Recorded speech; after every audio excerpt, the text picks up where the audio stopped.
오늘은 집합의 뜻과 표현에 대해서 한번 배워보도록 하겠습니다.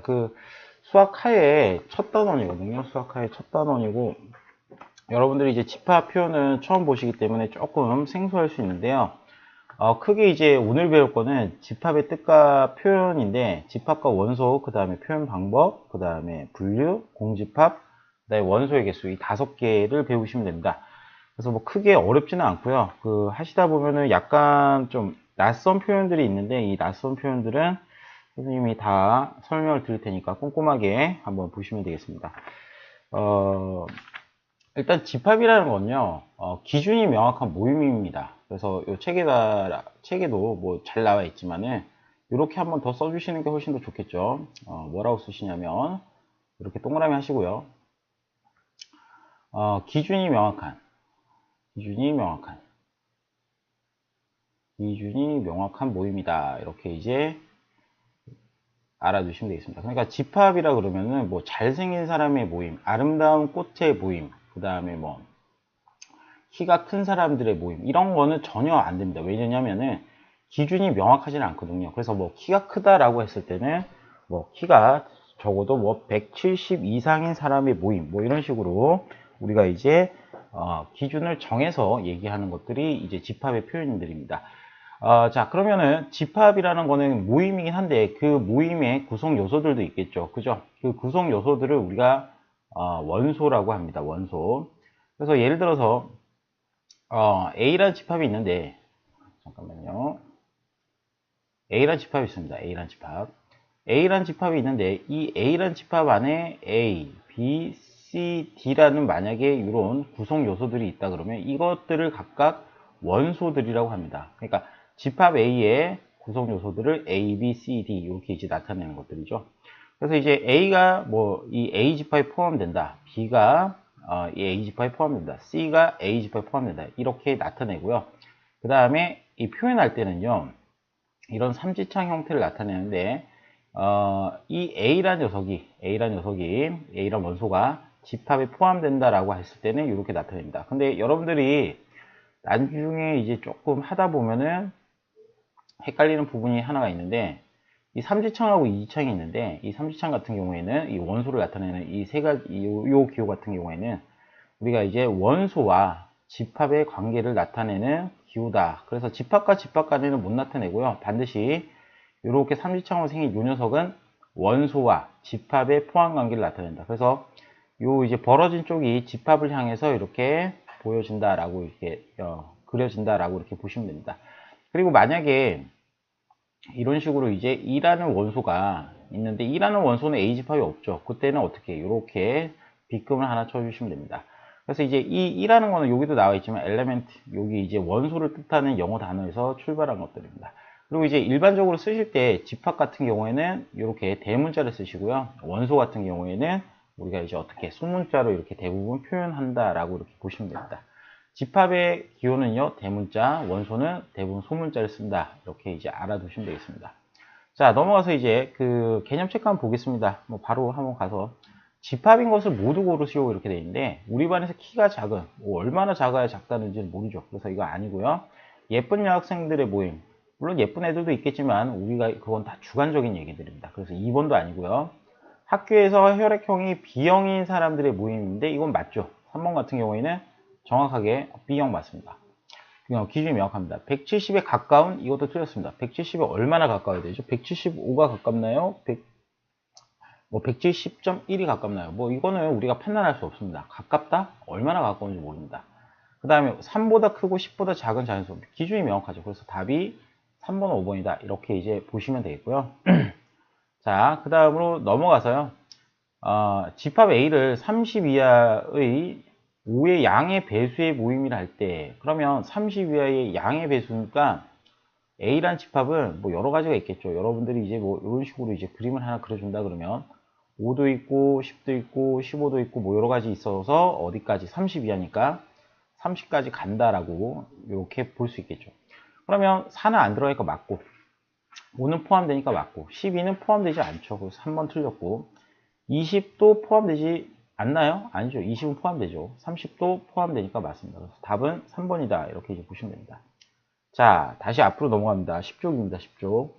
자, 집합의 표현 방법은 세 가지가 있습니다. 세 가지. 그 세 가지인데, 원소 나열법, 조건 제시법, 벤 다이어그램 이 세 가지가 있습니다. 그래서 여러분들이 이제 보실 때 집합의 표현은 요 세 가지를 좀 잘 하셔야 되는데, 대부분 표현들은 뭘로 나오냐면 조건 제시법으로 나옵니다. 자, 뭘로 나온다고요? 조건 제시법. 그래서 우리가 이제 보시게 되면은 원소 나열법은 그 말 그대로 집합의 원소를 이런 중괄호가 있죠? 이런 중괄호 안에 일일이 나열하는 방법입니다. 그래서 예를 들어서 우리가 10 이하의 짝수가 있겠죠. 짝수. 그럼 우리가 10 이하의 짝수의 모임을 한번 나타내 봅시다. 그럼 그 집합의 이름을 라지 A라 하면은 뭐가 있겠어요? 2, 4, 6, 8, 10 이렇게 이제 나타낼 수 있겠죠. 그래서 이런 식으로 요 해당하는 10 이하의 기준이 뭐냐면 10 이하의 짝수의 모임이거든요. 그러면 그 구성 요소, 원소들을 하나하나 다 나열하는 것을 우리가 원소 나열법이라고 합니다. 그래서 이렇게 나타내시면 되고요. 그 다음에 B란 집합은요. B란 집합은 A란 집합을 또 다르게도 표현할 수 있는데 이거는 이제 조건 제시법이라고 이제 하는 건데요. 말 그대로 조건을 나타내는 겁니다. 어떻게 나타내냐면 일단 X라고 이렇게 하고 바를 칩니다. 이게 무슨 말이냐? A의 원소들은 이렇게 생겼다는 겁니다. X처럼 생겼다는 겁니다. 그래서 이것들을 우리가 이제 대표 원소라고 부르죠. 대표 원소. 자, 이 대표 원소는요, 다음과 같은 규칙을 따라야 됩니다. 어떤 규칙이냐면 10 이하의 짝수 X라고 이렇게 썼습니다. 그러면 여러분들 이제 어떤 얘기냐면 조건 제시법이라는 거는 일단 대표 원소를 이렇게 하나 나타내고요. 그 대표 원소는 이 파란색의 조건을 따른다는 겁니다. 그래서 10 이하의 짝수 X 됐죠? 자연수 X입니다. 자연수 X. 잠깐만요. 자연수 X는요, 2, 4, 6, 8, 10 이렇게 나오겠죠. 그래서 우리 이제 조건 제시법 같은 경우에는 X의 조건을 이렇게 나타내고요. 여기는 대부분 소문자를 씁니다. 그런데 대표 원소는 이렇게 하나를 쓸 수도 있고, 이런 순서쌍을 쓰셔도 상관이 없습니다. 순서쌍을 쓰셔도 상관없고, 여러 가지로 표현되기 때문에, 여기는 일단 이런 모양이다 라고 이렇게 보시면 되겠습니다. 자, 그래서 조건 제시법은 모든 문제상에서 표현을 이렇게 거의 다 나옵니다. 거의 대부분 이렇게 나옵니다. 그 다음에 벤 다이어그램은 뭐 원이나 직사각형 모양으로 이제 그림을 이제 쓰는 건데요. 그 도형 위에는 이렇게 집합 이름 쓰고요. 동그라미 쓰고 요 안에 원소들을 이렇게 배열하시면 됩니다. 뭐 배열 순서는 뭐 마음대로 상관없습니다. 근데 이제 요 밑에 요 빨간 줄을 좀 쓰시는데 집합에 이제 표현할 때 여기 빨간색을 좀 쓰세요. 원소를 나열하는 순서는 관계가 없습니다. 그러니까 순서에 상관없이 나열하더라도 같은 집합이다 이렇게 볼 수 있고요. 그 다음에 같은 원소는 중복하여 쓰지 않습니다. 이거 규칙입니다. 이거 별표하시고요. 그래서 이렇게 같은 숫자가 여러 번 들어간다 그랬을 때는 한 번만 이렇게 표현해 주시면 됩니다. 자, 그 다음에 그 원소의 개수가 많고 일정 규칙이 있을 때 이렇게 줄여 쓴다는 건데 이거는 언제 쓰냐면은 대부분 원소 좀 많을 때 쓰는데 대부분 많이 쓸 때가 무한집합에도 가장 많이 씁니다. 무한집합은 뭐 필수적으로 쓰게 됩니다. 무한집합에서는. 그래서 이렇게 알아두시고 유한집합도 마찬가지입니다. 쓰다 보면은 귀찮아 이렇게 할 때 규칙이 있을 때입니다. 귀찮아 할 때는 이렇게 점점점 찍어주시면 되겠습니다. 그리고 뭐 조건 제시법 대신에 요 보면은 뭐 문자가 여러 가지 뭐 x 대신에 yz 그러니까 꼭 x로 뭐 지정될 필요는 없다는 거죠. 그래서 이런 식으로 나타내야 되고요. 자, 그 다음에 그 표현 방법 보시면은 이거 원소 나열법으로 나타내라 뭐 조건 제시법으로 나타내라 이렇게 있는데 이것들은 여러분들이 한번 보시고 해보시면 되겠습니다. 이거는 뭐 굳이 선생님이 하진 않겠습니다. 그 다음에 요 필수의 4번은요 좀 별표를 쳐놓으시고요. 왜냐면 이건 좀 처음 보시기 때문에 좀 어렵다라고 많이 판단을 하시더라고요. 집합 A가 0일 리가 있습니다. 그럼 BC가 다음과 같을 때 BC를 원소 나열법으로 나타내시오. 자, 그럼 보겠습니다. B란 집합이 있는데요. B란 집합은 대표 원소가 이렇게 생겼다는 겁니다. 즉 X와 Y를 더한다는 겁니다. 근데 X가 뭐고 Y가 먼저는 뒤에 나와 있습니다. X는 A의 원소이고 A의 A 집합의 원소이고요.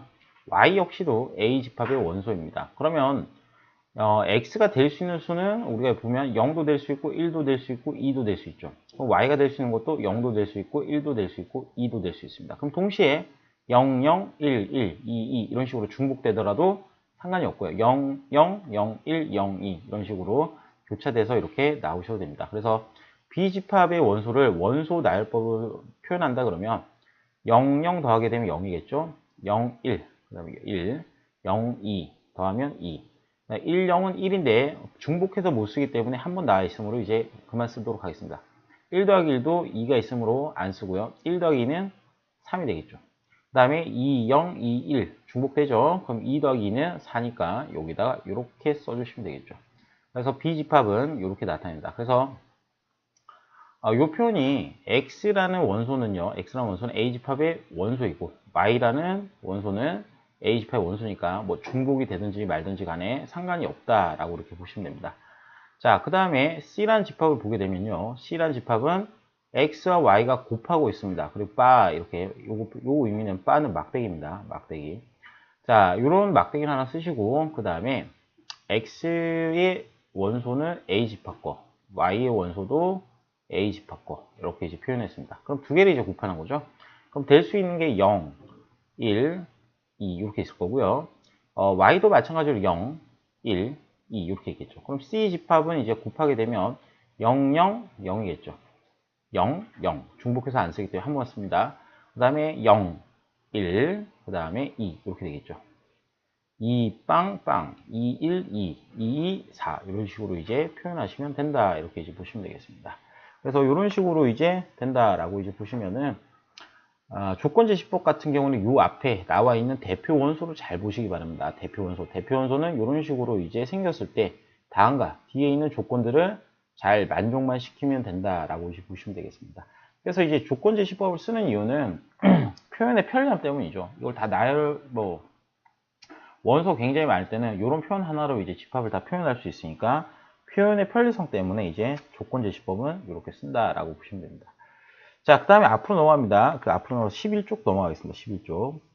자, 11쪽 가면요. 그 집합의, 원소의 개수에 따른 집합의 분류가 있습니다. 분류. 그러면 뭐 간단합니다. 원소의 개수에 따라서, 이 빨간색으로 치십시오. 분류는 원소의 개수에 따랐습니다. 원소의 개수. 자, 원소의 개수가 유한계면 유한집합, 많으면은 무한집합 이렇게 쓰는데, 무한집합은 대부분 점점점을 쓰는 게 아니라 대부분 조건제시법으로 많이 표현합니다. 자, 뭘로 표현한다고요?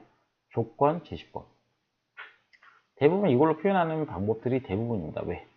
뭐 나타내기 귀찮잖아요. 그죠? 유한집합은 이렇게 뭐 원소 나열법으로 표현하셔도 되고요. 아니면은 뭐 이것도 조건제시법으로 나타내셔도 되고. 그래서 이런 식으로 크게 원소의 개수에 따라서 유한집합, 무한집합 나뉜다. 이렇게 보시면 되고요. 자, 뒤로 넘어가서 그 필수예제 5번입니다. 저기 왔다 갔다 해서 미안한데 그냥 하나 배우고 그냥 바로 풀고 하나 배우고 바로 풀고 가겠습니다. 게임체크 5번 보시면은 무한집합인 것을 모두 고르면 그럼 태양계 행성은 몇 개 안 됩니다.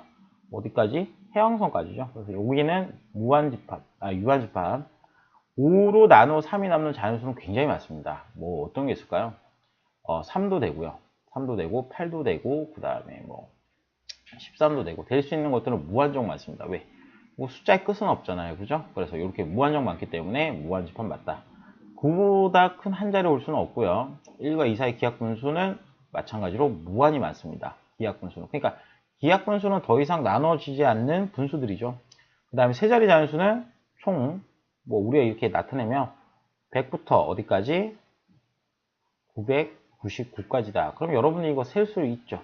이게 몇 개다? 900개다. 이렇게 이제 보시면 되겠죠. 자, 그 다음에 넘어가서요. 이제 우리 이제 여기서 이제 새로운 기호가 나옵니다. 어떤 새로운 기호가 나오냐면 공집합이라고 하는데 이 공자는 빌공자입니다. 비어 있다라는 뜻입니다. 그래서 책에다가 비어 있다. 자, 비어 있는 집합입니다. 비어 있다. 그럼 공집합은 원소가 하나도 없습니다. 그래서 공집합을 나타내는 기호가 이렇게 되고요. 공집합은 이제 이렇게 파이라고 쓰는데요. 이렇게 파이라고 쓰는데 이걸 집합으로 표현하면 안에 비어있기 때문에 그냥 이런 방법, 이렇게 나타내는 겁니다. 이 안에 구성 요소가 한 개도 없다. 단 하나도 없다. 이렇게 됩니다. 공집합의 원소의 개수는요, 빵개입니다. 빵개. 그래서 유한집합이다. 공집합도 유한이다. 이렇게 이제 봅니다. 근데 이제 여기서 시험에 제일 잘 나오는 거, 선생님들이 진짜 치사하게 잘 내는 거, 요걸 많이 내죠. 그러니까 이제 여러분들 이제 공집합은 이 집합 기호 안에 아무것도 없다는 겁니다. 그래서 여러분들 이제 보시게 되면은 우리가 이제 공집합이 요 집합 안에 있잖아요. 그럼 이때 이제 요거는 뭐냐면요. 집합 안에 요 파이라는 그냥 기호라고 생각하십시오. 집합이 아니고 하나의 기호가 들어와 있다라고 이제 보시는 겁니다. 그래서 이때는 얘를 하나의 원소처럼 해석을 합니다. 그래서 이럴 때는 우리가 이제 어떻게 하시냐면 아 이거 공집합 아니구나. 공집합은 안에 깨끗하게 아무것도 없어야 됩니다. 이런 식으로 공집합은 깨끗하게 아무것도 없어야 됩니다.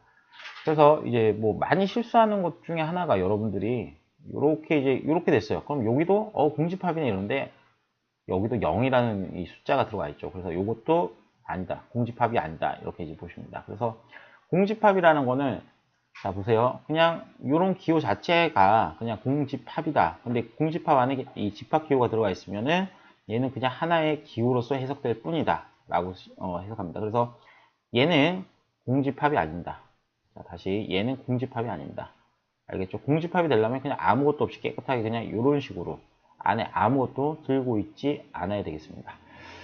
자, 그 다음에 그 유한집합의 원소의 개수인데 우리가 이제 이 유한집합의 원소의 개수는요, 개수를 나타낼 때는 이제 수학자들이 야, 씨, A만 써가지고 어떻게 하냐? 우리가 그래서 이런 기호를 쓰자라고 약속한 거예요. 그래서 우리는 그냥 받아들이시면 됩니다.